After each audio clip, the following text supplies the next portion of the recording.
আসসালামু আলাইকুম, কেমন আছেন সবাই? তো আশা করি সবাই ভালো আছেন।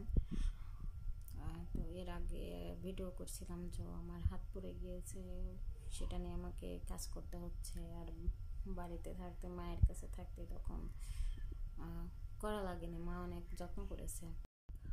তো এই যে আমার হাত পুড়ে গিয়েছে এই জায়গায়, তো এটা নিয়ে আমাকে অনেক কাজ করতে হচ্ছে। তো মায়ের কথা খুব মনে পড়ে যখন কাজ করি। মায়ের মতো আর কেউ হয় না, অন্য কেউ না। মা তো মাই, মা অনেক যত্ন করে, স্নেহ করে। তো এই যে দেখুন, মানে তখনকার ছিল একরকম, এখন অন্যরকম। মানে এমন হয়ে গেছে সবসময় পানি, ক্লোরক্স এগুলো দিয়ে কাজ করতে হয়।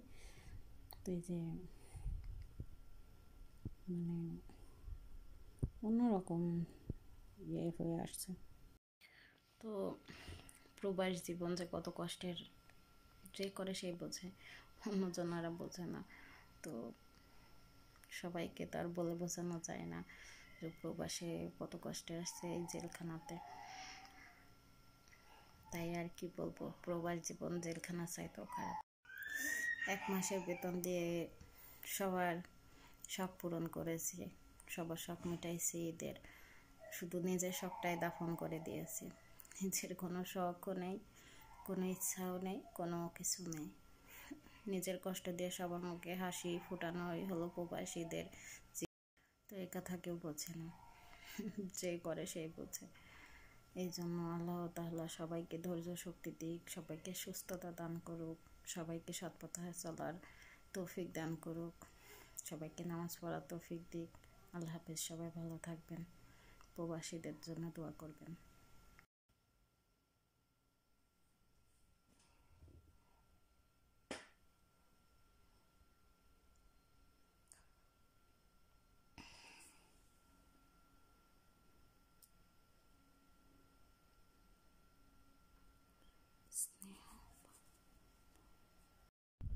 তো এই যে আমার পুরো জায়গাটায় টিপ মেরে নিলাম, আবারও গোতা লেগে রক্ত বেরিয়ে গেল। এইভাবেই তো কাজ করতে হবে, এই জন্য টিপটা মেরে নিলাম যাতে পানিটা একটু কম থাকে। আর ক্লোরক্স আছে, ক্লোরক্স পড়লে এটাতে বেশি সমস্যা হয়, এই জন্য টিপ মেরে নিয়েছি। তো এইভাবেই তো কাজ করতে হবে, এরা তো আর আমাকে বসিয়ে বেতন দেবে না। তো টিপটা মেরে নিলাম যাতে না সমস্যা হয়, ক্লোরক্সে না সমস্যা হয়। নিজের খেয়াল তো নিজেই রাখতে হবে প্রবাসে। দেশে থাকতে না মা রেখেছে, আত্মীয় স্বজন রেখেছে, এখানে তো নিজেরই রাখতে হবে।